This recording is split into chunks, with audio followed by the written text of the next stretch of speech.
Okay, we'll look at the rally in a little bit more depth and use the serve, and we've got a return. Now, it's a little bit tight, it's close off the back wall. This often happens where you've got to do a lot of work with your wrist rather than with your body and with your turn of the turn of your body. So you see his follow through, it's there, it's done already. So all he's done is he's literally turned his wrist back and he's got his racket from here and he's gone and cut it out as much as he can. He's kept his body really, really strong and really stable and not moved it and kept his arm almost in a position and only used his forearm and his wrist to go and get the ball. So his forearm's moved a little bit and his wrist has done a lot, but it's all about getting your wrist back and getting a high angle on the racket. If you can get that, then you'll do really quite well, and it's a pretty good return. So you hit cut line with this, and it's still come all the way back to like deeper than target. So it's going to come off the back wall, this one, but our opponent, our player in yellow, has decided to actually turn back. Now, this is a very common thing. Now, we spend a lot of time practicing the perfect ball in the perfect spot, and it's really easy, and a lot of coaching is done in real easy areas. If you will look at a lot of these rallies like this, and you'll see that a lot of work's done in uncompromising body situations. So it's a really difficult body position to be in. He's gone and locked his arm out. So he's gone and locked his arm out through here, turned his wrist right back, and then just gone with a flick this way. And as you can see, he's also gone and hit the ball very high. You can see the trail of the ball here. So all he's trying to do is swap positions with his opponent, taking an early ball. So an early ball is a really good thing if you know the ball's not going to come off the back wall too much, and you lift up. That taking the ball early should catch your opponent by surprise a little bit, and they won't be as ready for it as they normally would be. And it's a great shot. Like, that's just such a good skill. Look how tight. That's pretty good. He's just missed it. He hasn't really nailed the depth, but he's not far off it. So this is a no shoulder turn, wrist deceptive cross court volley.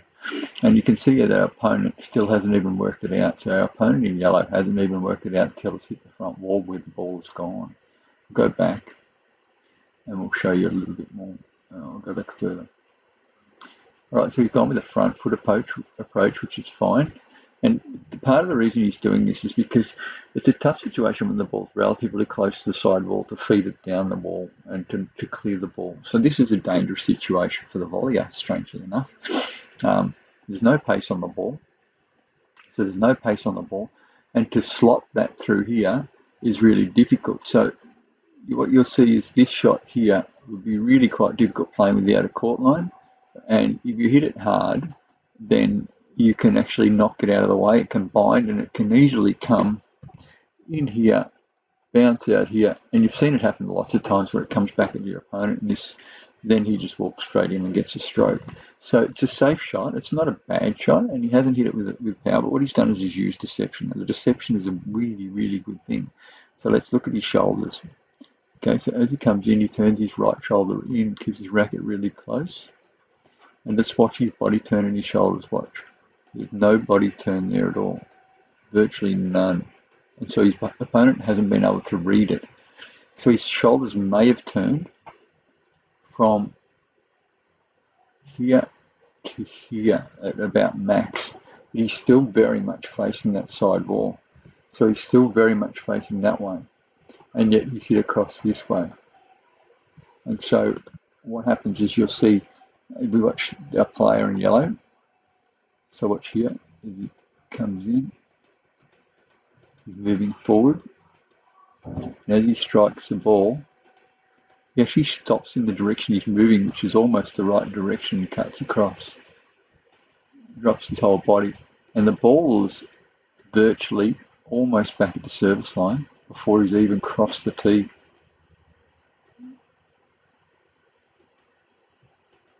Okay, just caught up in the video, slow down for a sec. Okay, it's a nice deep shot. He's maintained front position, it's not too bad. We've got a no arm wrist hit high once again. This is the cousin of the other one at the back. But we try and straighten our arm, work off a really strong body, and then just use your wrist to go and hook the ball in. What that'll do is it'll put high racket speed on the racket head, because this is the last pivot point. When we talk about last pivot point, the wrist is the last pivot point. So you've got a shoulder pivot point, This is a pivot point. And then you've got an elbow pivot point. This is a pivot point. And then you've got your wrist pivot point. And this is your last pivot point. So if you keep everything strong and work your body strong, and then use your wrist, open your wrist up high angle so you get the ball high, you use your last pivot point really quick on a fast racket head, and it will work quite well. So that's shot. Once again, it's cut line, so that's pretty good off virtually no follow through. I'll just go back and show you the follow through quickly, because it's pretty good. Like, watch. There. So there's no swing of the arm, there's no turn of the body, and he's just basically held everything strong and gone quite tough. He hasn't quite nailed it because his opponent's been able to get hold of it. Okay. So we continue on. We'll see here, once again, this is going to bind in the back corner. That's from that cross-court binding, which is quite a good shot. It's going down towards the back wall. So this is a tough one. This is why he's had to boast, because the ball has gone down towards the back wall. What he's going to do, you'll watch his arm swing after he strikes the ball. You can see he's basically got his arm in the right position, and now it stays there. And he's finished his swing there. So he has not lifted his racket higher than his waist, and his racket has stayed down here. So that's the finish, full stop. So all the work is done in this area here prior to strike. There is no work done after this swing through the ball. So he didn't turn his feet out. His feet have stayed the same. So he hasn't gone and pulled this leg across here. So what will happen often from the back wall, you'll take this leg from here and you'll take it around and it'll finish over here. So you'll finish facing the front wall. But he hasn't done that. He's just kept his body strong and used his body power and put everything into his wrist. And it's a wrist punch boast. It's very, very good, and it's very quick. And the benefit of it is that you come off it really quick and everything as well, which you'll see. So he'll come off that. So he's basically coming off it. You leave your wrist with your body when you come out off that one. And so then you'll come out with the ball. So now he's going to follow the ball up. Ball's taken a bit late there on the drop. He should have actually half volleyed the drop back, because what he's done is he allowed his opponent to really come in and do this. So he should have been a winner, but he didn't expect his opponent to be there. Look, he's even disengaged from the rally, our player in black. He stopped. So this is a wrist flick recovery. He's just trying to get the back of the court. So all he's done is he's gone a short swing, and he's had to go and take a step after because he's on full extension. And his opponent thinks he's won the rally, but all of a sudden he hasn't. And that's all he's been able to put on it. So he just got it away from his opponent and tried to get it as deep as he can. Now, here we go. We're going to use our wrist for direction. And once again, it's the same situation. His whole body is just contorted to go and keep structure beside the ball. He's gotten beside the ball with his step. So the step out here has gotten beside the ball. So he's level. His wrist is level with the ball, and the ball is just here. So, and that's basically, he's tried to go and once again lock his arm out and go with an angled wrist high, and he knows he can't hit power because he's not got the position, so he's gone as straight as he can sort of with his arm. And once again, he's using that wrist flick through here to go and get the ball high. So the racket's done everything in your swing would normally do, but it's done it from the wrist point. And you've got to go higher because you can't hit it massively powerful. So it really makes a difference as to what you get. So we watch the outcome of the shot, and it's pretty cool. Like, he's got it high, and that's what it's all about, and he wants to land this ball deep. But he might have gone, oh no, he's done really, really well, because look at that. Once again, he's in serious trouble here, and it's the same shot over again. So he's gone and locked his arm out, held his body really strong, so arm straight once again, and we're going to go around here like this with the wrist. This left hand is really important because it's allowing him to what I call a tightrope walker. So it's allowing him the balance. So you see a tightrope walker will have everything as far away from the center point of his body as he can, be it his balance components, be it a big long stick or whatever. This way he's got his arms out, which is the same story, to go and maintain balance as he actually gets a strong body position. You'll see there won't be much follow through. And that's it, it's all over. So it's pretty much happened really quick. I'll go back again. So he's got his racket back, he just throws his arm out and flicks with his wrist to a stop position. That's it, full stop. So all the work is done prior to strike, no work is done after strike. Everything after strike is recovery. His back foot will come in to go and pick up a centre balance position in his body, and then he'll kick up off that. He's gone really high as he can, but unfortunately he's clipped the side ball because he just got the angle wrong. That would have been a sensational shot if he just got the front wall first. His opponent was expecting it to be a little bit better, and he's found himself in an awkward position, so he's just going to try and get it short as quick as he can. It is what it is, and he should have done a lot more with this. He should have done a heap more with this. This is a cracker shot. He should have been able to put this away virtually, because he's in a dominant position, and he's gone with not a bad choice, and he's got it relatively deep. So he's done all right, because now he's in control of the rally. And it's the same shot again, but this is his opponent doing it. So once again, if we have a look at this, it's crazy that there's so many of these shots in the one rally. Okay, so we get everything nice and tight, get everything relatively close, and then you throw it away from your body. You turn your wrist back as much as you can. You angle your wrist and have no follow through. That's the one you can really see the angle of the wrist. So it's really difficult in that it's a little bit blurry, but the racket is here and the wrist is back here, and sorry, the arm's there, wrist there, and forearm there. So the racket there. So you see what's going on. It's the wrist angle and everything. He hasn't got his left hand out as much, but he's a little bit more stable. He's very much in a straight line. Everything is in line. So when I say everything is in line, you'll see that his whole body hitting and everything is very much in line right through to his front leg, and he's hitting virtually off his front leg, so he's not hitting away from his foot. He's hitting very much in line, and he's gone that direction. Rather than stepping wide and pushing away, he's kept everything compact and tried to use the angle of his wrist. And let's see the outcome. The outcome, I reckon, will be pretty good. He's really been able to drag that straight, which is pretty phenomenal from where it was. And so, look at that. That is a target hit from an extremely difficult situation, a target hit shot. That's just going to be tough to get back. So from here, it's just been a little bit slow, possibly. This is a very interesting shot, and I love this shot. I just love it. He's taking a relatively early ball, so he's taking it when the ball's high, not letting the ball go down, so he doesn't have to do too much work. He can get into the ball. He's going to hook the ball cross court. Now the reason is because it's almost not physically, humanly possible, although it is, because he's done it before, as you can tell, and he's going to be capable of it. So he's going to try and go across here. And what that does is it just allows him to take 2, 3 slow steps to the centre, take a dominating position, and actually swap positions with his opponent pretty much, versus a potential trouble. If he goes down this way, he's in trouble of really opening the ball up for his opponent if he gets it wrong, and you'll have to work out whether to go in front of him or behind him. But he's looking for the easy option and time. So the second part of this is if he goes high, he'll get time. So he'll get a lot more time to go and get that ball back. So what does he do? He flicks it up high, but he's gone too far. He didn't get it high enough, so he's got two things wrong. But having said that, you see the movements are not super bad. He's worked out that he's in a tough position, and his opponent, who should have gone short and straight, has gone hard down the back, and he's been able to get hold of it. Just keep the rally going. Didn't go across far enough, so he's opened up the court. So it's all about these targets. You just simply have to hit targets. If you don't hit targets, you pay the price.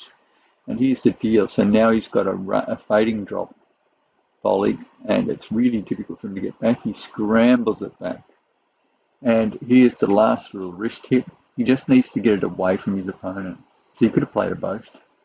But he's chosen to go with a little wrist flick once again. And this is a way to play a cross-court drop really well with that wrist. Is because you can't see the turn of the body, and yet the ball's gone all the way over there. And it's a fading drop across. Fading means that it gets further away, and pretty good shot.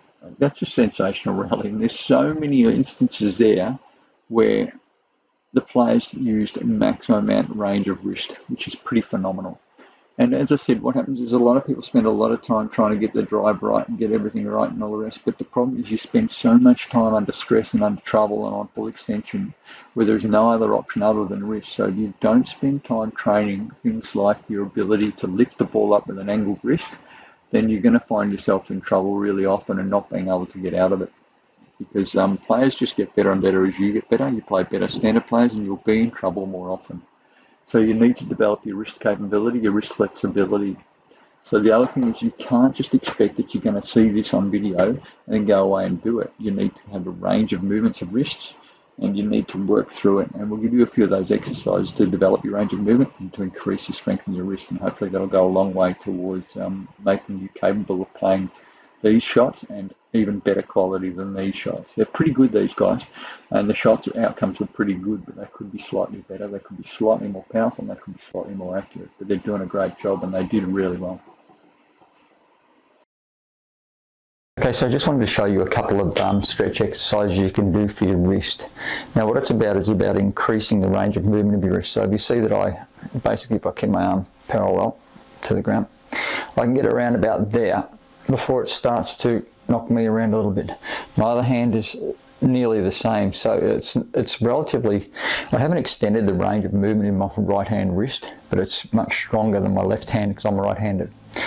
But the exercises that you can use to actually increase the range and actually not hurt it is the best way I can put it, because what happens is you're not going to hurt it because you haven't got a range, you're going to hurt it because you're going to flick back into the range where you're not comfortable. So what this will do, this will prevent injury. So preventing injury, so all you do is you can either hold it this way, and it's all right under here that I feel all this. So I'll hold that back and you hold it for around about 30 seconds. So when you've done that for about 30 seconds, then you'll go this way.